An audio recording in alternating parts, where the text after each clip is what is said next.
Assalamualaikum warahmatullahi wabarakatuh. Selamat siang Bapak Sigi Priandoko selaku dosen pengampu mata kuliah Sistem Penunjang Keputusan. Perkenalkan, nama saya Daniel Fatu dengan NIM SSI 20230340. Di sini saya akan mempresentasikan atau menjelaskan sistem penunjang keputusan dengan studi kasus pemilihan mahasiswa berprestasi menggunakan metode AHP dan WP. Yang pertama, pada bagian analisis masalah, latar belakang kasusnya itu setiap tahun perguruan tinggi menyelenggarakan seleksi mahasiswa berprestasi berdasarkan pencapaian akademik ataupun non-akademik. Namun proses ini tuh melibatkan banyak parameter yang beragam, seperti IPK, prestasi lomba, keaktifan organisasi, publikasi ilmiah, dan hingga catatan kedisiplinan. Baginya aspek dengan skala dan bobot kepentingan yang berbeda membuat panitia itu kesulitan menentukan kandidat yang terbaik secara objektif. Jika hanya mengandalkan penilaian manual, akibatnya proses pengambilan keputusan itu rawan terhadap subjektivitas, bias, dan kurangnya transparansi. Lalu permasalahan keputusannya yaitu bagaimana menentukan mahasiswa berprestasi terbaik dari sejumlah kandidat secara objektif dan akuntabel, dengan mempertimbangkan multi kriteria yang memiliki bobot berbeda, serta karakteristik kriteria yang bervariasi, baik kriteria benefit maupun kriteria cost. Lalu tujuan dari studi kasus yang saya kerjakan ini yaitu menghitung bobot kriteria secara objektif menggunakan metode analytical hierarchy process atau AHP melalui matriks perbandingan berpasangan. Yang kedua yaitu menguji konsistensi bobot kriteria dengan menghitung nilai konsistensi rasio. Yang ketiga, melakukan perankingan kandidat menggunakan metode weighted product atau WP berdasarkan bobot hasil perhitungan AHP. Yang terakhir yaitu menghasilkan rekomendasi mahasiswa berprestasi terbaik yang objektif, terukur, dan akuntabel secara ilmiah. Kita masuk ke alternatifnya, yaitu alternatif ada 5. Ada Raffi, Sinta, Doni, Wulan, dan Eka. Kriterianya juga ada 5, C1 IPK berjenis benefit, C2 prestasi berjenis benefit juga, C3 keaktifan organisasi berjenis benefit, C4 karya tulis berjenis benefit, C5 pelanggaran ini berjenis cost. Lalu ada bobotnya. Bobot ini diperoleh ketika kita sudah menghitung langkah selanjutnya pada penyelesaian AHP dan WP. Jadi bobot ini diperoleh ketika kita menghitung ini. Kita langsung saja menghitung penyelesaian AHP dan WP-nya. Yang pertama ada matriks perbandingan berpasangan. Nilai perbandingan antar kriteria ditentukan oleh skala Sati dari 1 sampai 9 berdasarkan tingkat kepentingan relatif. Jadi IPK itu sedikit lebih penting dari prestasi. Lalu ada IPK versus organisasi, itu IPK lebih penting yang mendapat nilai 5, yang tadi IPK itu lebih penting dari prestasi mendapatkan nilai 2. Selanjutnya IPK lebih penting dari karya tulis mendapatkan nilai 3, IPK jauh lebih penting dari pelanggaran berarti mendapatkan 7, prestasi lebih penting dari keaktifan organisasi mendapatkan nilai 3, prestasi sedikit lebih penting dari karya tulis dapat nilai 2, prestasi lebih penting dari pelanggaran mendapatkan nilai 5. Selanjutnya ada keaktifan organisasi versus karya tulis yang mendapatkan nilai 0,5. Kenapa 0,5? Karena di sini tuh yang lebih penting yaitu karya tulisnya, berarti C4-nya yang lebih penting dari keaktifan organisasi. Lalu ada keaktifan organisasi lebih penting dari pelanggaran mendapatkan nilai 3, karya tulis lebih penting dari pelanggaran mendapatkan nilai 4. Lalu kita masukkan ke tabel seperti ini. Kenapa ini 0,5? Karena C1 versus C2 itu mendapatkan nilai 2, berarti C2 versus C1 itu adalah kebalikannya, atau 1/2 mendapatkan nilai 0,5. Begitu juga ini dan semuanya. Lalu setelahnya kita jumlah per kolom. C1 dijumlahkan menjadi 2,1 C2 dijumlahkan 4,033, C3 11,333, C4 6,750, C5 20,00. Selanjutnya kita masuk ke normalisasi matriks. Setiap sel dibagi dengan jumlah kolomnya masing-masing. Berarti 1 kolom C1 ini bahkan 1 dibagi dengan jumlah 2,176. Lalu ini 0,500 juga dibagi dengan 2,176, mendapatkan nilai ini. Selanjutnya C2 juga seperti itu, berarti 2 dibagi dengan jumlah kolomnya, mendapatkan hasil 0,496. C3 juga seperti itu, berarti ini sampai bawah dibagi dengan jumlah kolomnya, C4 juga, C5 juga. Setelah selesai dihitung, dimasukkan ke dalam tabel. Selanjutnya kita mendapatkan bobot kriteria. Hasil ini didapatkan dari penjumlahan C1 0,460 ditambah 0,496 ditambah 0,441 ditambah 0,444 ditambah 0,350 dibagi 5 karena ada 5 kriteria, mendapatkan hasil 0,438. Seterusnya seperti itu untuk prestasi, keaktifan organisasi, dan karya tulis, dan juga pelanggaran. Selanjutnya kita masuk ke uji konsistensi. Yang pertama kita menghitung matriks awal dikali bobot, yaitu hitung weighted sum factor baris 1. Angka 1 ini dari kriteria awal yang pertama, dari nilai matriks perbandingan berpasangan yang nilai 1 dikali bobot kriterianya, yaitu ini.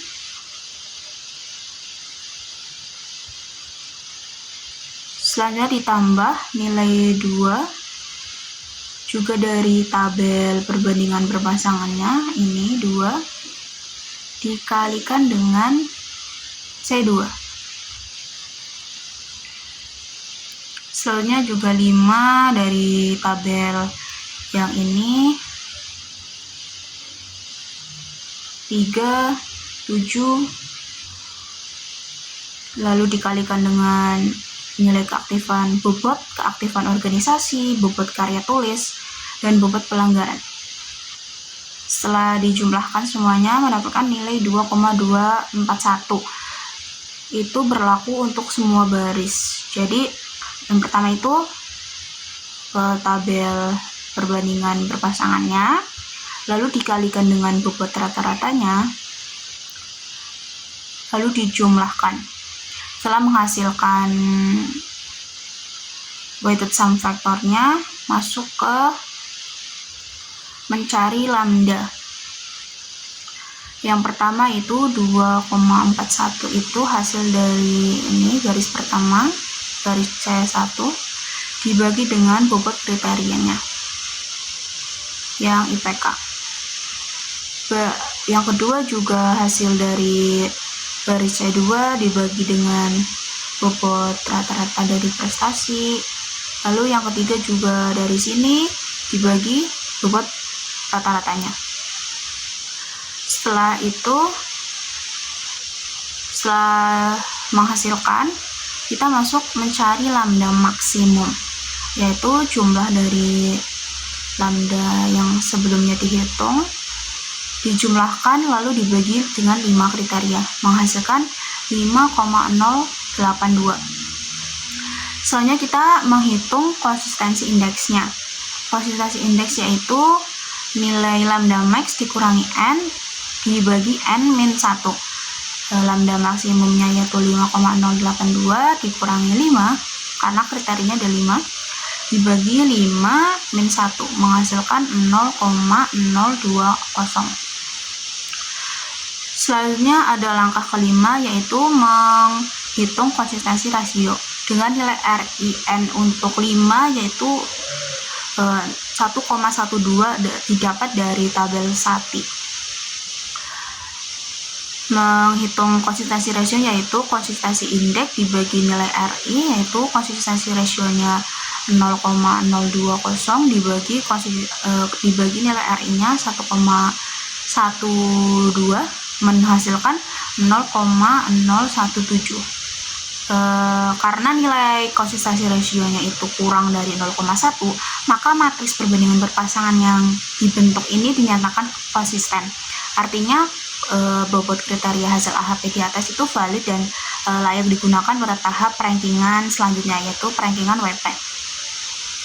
Masuk ke penyelesaian WP, yang pertama kita mempunyai data nilai alternatif per kriteria, IPK, prestasi, keaktifan organisasi, karya tulis, dan pelanggaran. Selanjutnya penentuan bobot.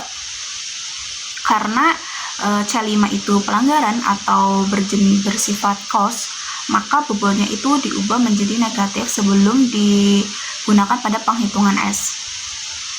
Sedangkan bobot C1 sampai C4 itu tetap positif.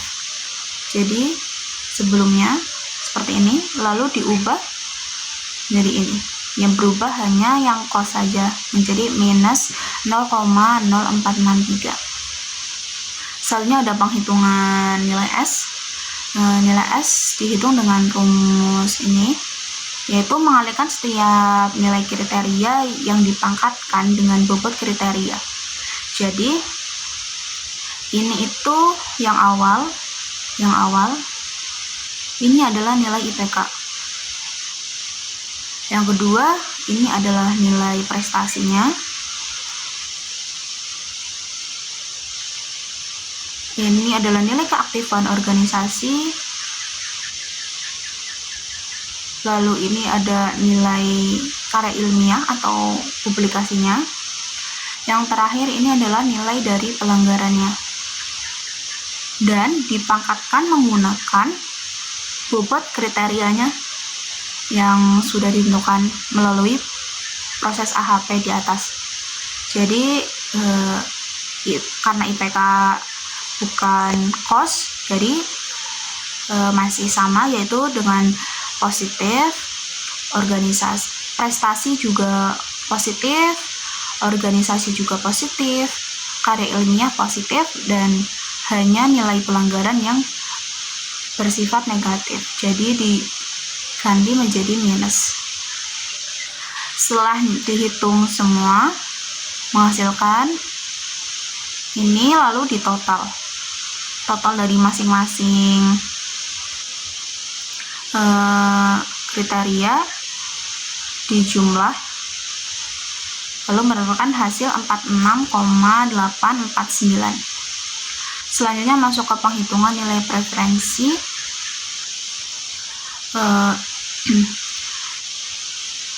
Nilai yang pertama yaitu 8,871 itu didapat dari ini yang atas penghitungan, lalu 46 dibagi 46,849 itu hasil dari penjumlahan semuanya. Jadi nilai V-nya didapat ini. Begitu pula untuk semuanya, 10,232 juga didapat dari penghitungan ini dibagi dengan ini.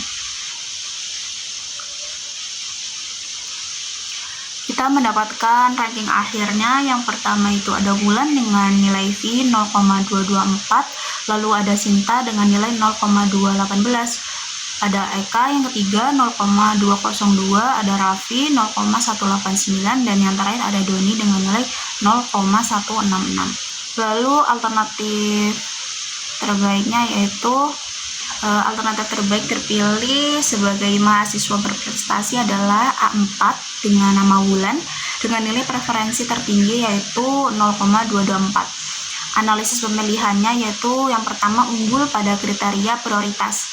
Wulan itu memiliki IPK yang tinggi 3,9 dan skor prestasi yang tinggi juga 90. Karya tulis selanjutnya ada karya tulis maksimal, yaitu Wulan mencatatkan jumlah publikasi terbanyak 4 karya pada kriteria karya tulis yang berbobot cukup tinggi juga, sehingga makin memperkuat posisinya di peringkat pertama. Yang ketiga ada sensitivitas kriteria berbobot rendah. Meskipun skor organisasinya bulan itu paling rendah dan memiliki 2 pelanggaran, dampak negatifnya itu sedikit minim karena bobot kedua kriteria itu juga sangat kecil. Yang terakhir ada persaingan ketat dengan pesaing terdekat. Sinta menempati peringkat kedua dengan selisih preferensi yang sangat tipis. Selisihnya itu hanya 0,006. Hal ini terjadi karena performa Sinta yang konsisten di semua kriteria serta jumlah pelanggaran yang minim, yaitu hanya 1, menunjukkan bahwa hasil akhir cukup sensitif terhadap perubahan data atau bobot. Selanjutnya ada refleksi. Mengapa memilih metode tersebut? AHP itu dipilih untuk menentukan bobot kriteria karena ada banyak kriteria dengan tingkat kepentingan yang berbeda-beda, dan sebagian sifatnya itu kualitatif, membandingkan mana yang lebih penting antara prestasi atau organisasi. AHP itu juga cocok dipakai karena bisa mengubah penilaian seperti ini tuh menjadi angka secara terstruktur, sekaligus bisa dicek tingkat konsistensinya lewat konsistensi rasio. Sementara WP juga dipilih untuk tahap rankingan karena cara hitungnya itu lebih sederhana karena mengalihkan nilai yang sudah dipangkatkan dengan sesuai bobotnya. Kriteria benefit dan cost juga bisa langsung diatasi hanya dengan mengubah tanda pangkatnya menjadi positif atau negatif, sehingga tidak perlu proses normalisasi data yang rumit seperti metode lain.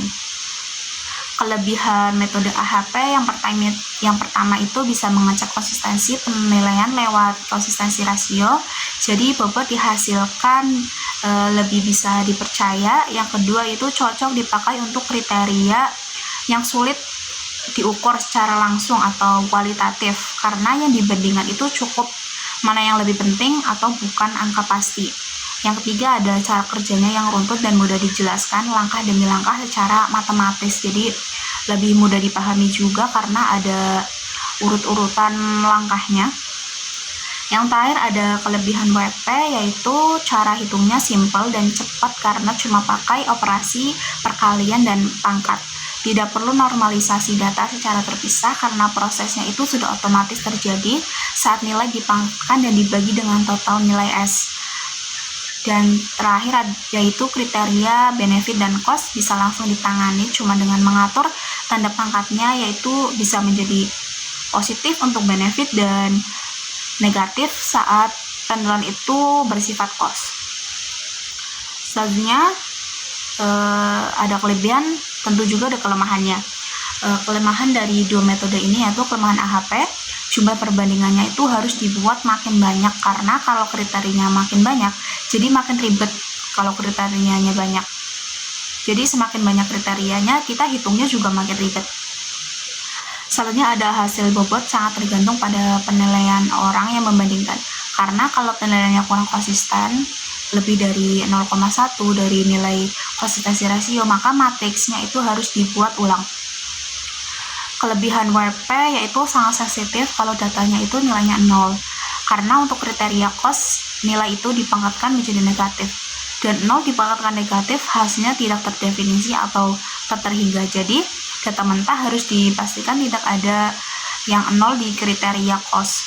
Selanjutnya ada kurang cocok untuk kriteria yang sifatnya kualitatif murni tanpa skala angka yang jelas, karena WP butuh nilai numerik untuk dipangkatkan. Lalu, apakah hasil keputusan dapat berubah jika bobot berubah juga? Iya, hasil keputusan itu bisa berubah kalau bobotnya juga diubah. Di metode WP, bobot itu jadi pangkat dalam perkalian. Jadi sedikit saja bobotnya digeser, nilai S-nya juga bisa ikut berubah. Contohnya di kasus yang sudah saya kerjakan ini, selisih dari peringkat 1 dan peringkat 2 itu hanya 0,006. Jadi kalau bobot prestasi dinaikkan dan IPK itu diturunkan, maka Sinta berpotensi naik gantiin Wulan. Sebaliknya kalau IPK dan karya tulisnya itu dinaikkan, maka Wulan di peringkat 1 itu justru makin kuat. Artinya bobot dari AHP itu harus benar-benar tepat, karena itu yang menentukan valid atau tidaknya hasil WP di rankingan akhir. Mungkin itu saja yang bisa dijelaskan, kurang lebihnya saya mohon maaf. Wassalamualaikum warahmatullahi wabarakatuh. Terima kasih.